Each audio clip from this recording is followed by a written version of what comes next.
Hai gengs, balik lagi di my YouTube channel Arti Apriani. So, sekarang aku mau bikin video tentang berapa sih budget liburan ke Jepang. Jadi banyak banget yang DM ke aku, yang WhatsApp, yang nanya secara langsung gitu. Berapa sih kamu ke Jepang biayanya? Berapa sih? Habis berapa sih? Bla bla bla bla bla. So, oke guys, aku akan share ke kalian. Ini versi aku ya. Jadi liburan itu kemanapun itu pasti setiap orang tuh pasti beda-beda pengeluarannya berapa, beli tiket pesawatnya berapa. Karena kan kayak tiket pesawat tuh kondisional ya. Kadang-kadang kalau lagi high season ya otomatis tiket juga mahal. Kalau misalkan lagi hari biasa ya murah, kalau beli jauh-jauh hari ya itu lebih murah. Kayak contoh aku ke Jepang, yang pertama tiket pesawat. Ke Jepang itu tahun ini tuh aku udah 5 kali pergi ke Jepang.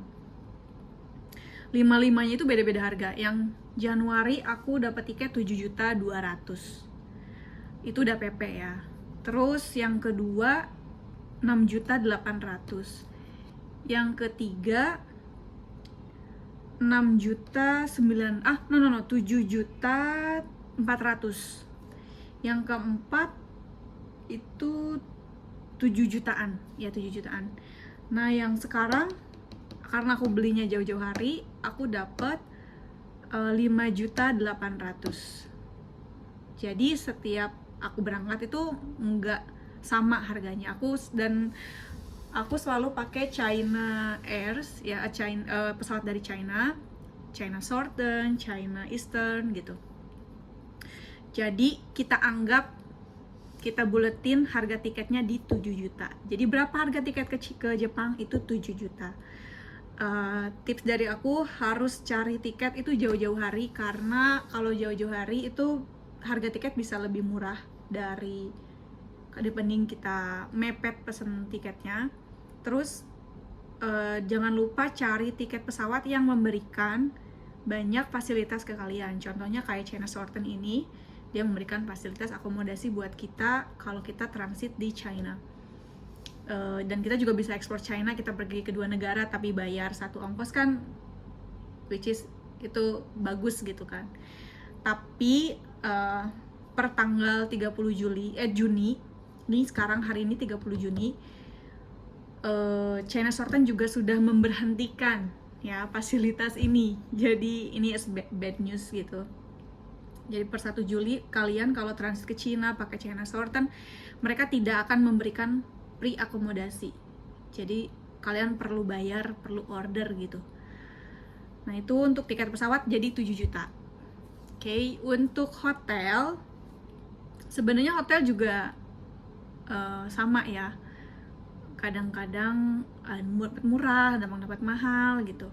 Kalau misalkan kamu mau murah lagi, cari daerah yang memang tempatnya agak jauh ke stasiun. Ya nggak apa-apa juga kan, di Jepang jalan kaki nggak berasa kok. Kayak aku kemarin di mana ya, aku lupa lagi. Kamata ya kalau nggak salah, itu agak jauh ke stasiun, agak jalan kaki, tapi harganya murah.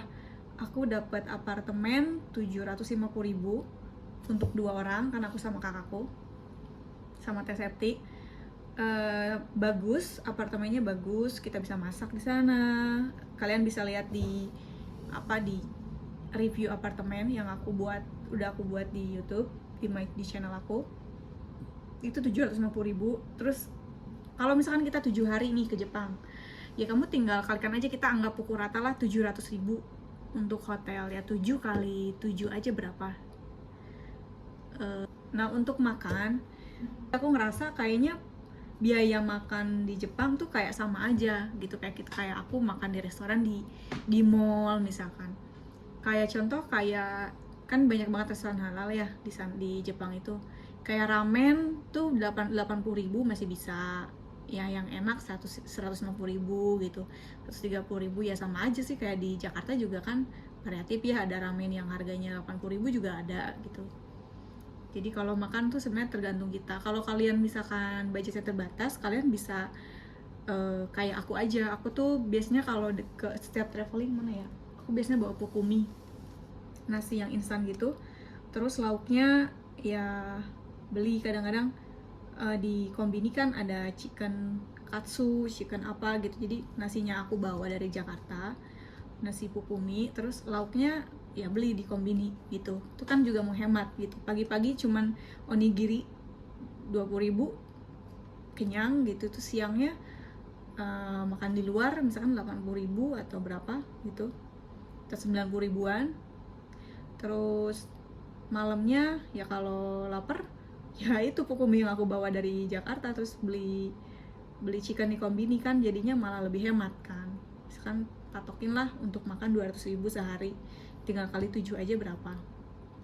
Terus jajan juga I think sama aja kayak di Jakarta ya.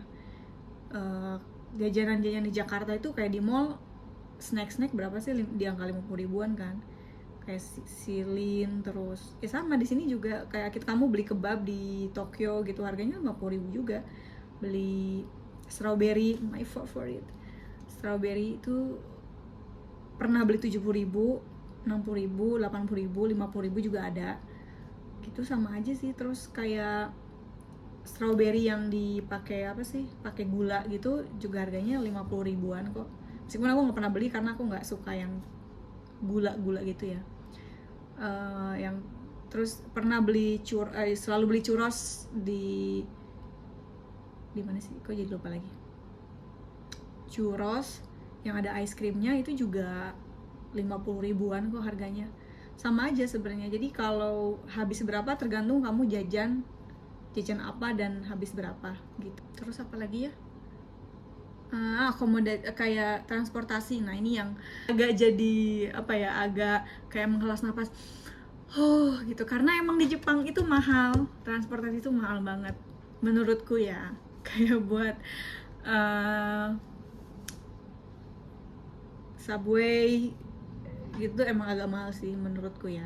Nah itu tergantung. Nah tips dari aku, kalau emang mau budget yang terbatas tapi pengen liburan ke Jepang dan gak mau terlalu banyak ngeluarin uang transportasi, berarti kamu tentuin nih kamu mau di Osaka apa mau di Tokyo. Menurut aku kalau udah ke satu city nih, kayak misalkan ke Tokyo, ya udah kamu ekspor Tokyo aja, nggak perlu kemana-mana. Karena Tokyo juga bagus kok, kamu mau cari kuil banyak di sana, kamu mau cari tempat, kamu mau ke Disneyland juga ada di Tokyo gitu, terus kamu mau belanja juga Tokyo tempatnya gitu. Jadi nggak perlu ke Osaka, karena kalau kayak Tokyo ke Osaka itu ongkosnya mahal gitu, bisa 3 juta gitu PP. Jadi kalau menurut aku kalau udah di Tokyo ya udah di Tokyo aja, nggak usah kemana-mana gitu.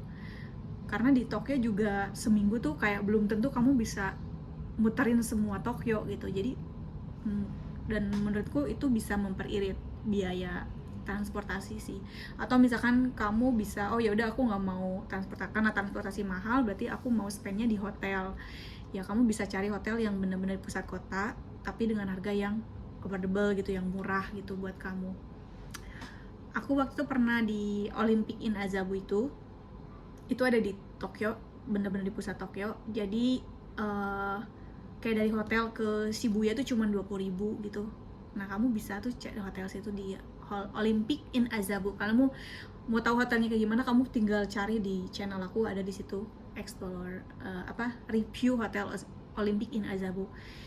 Itu aja mungkin yang bisa aku bilang soal budget di Tokyo. Video ini nggak akan aku potong, jadi mungkin akan sedikit lama, tapi semoga video ini membantu.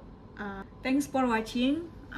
Segitu aja videoku kali ini, semoga bermanfaat, dan yang kalian yang nanya-nanya terus semoga terjawab.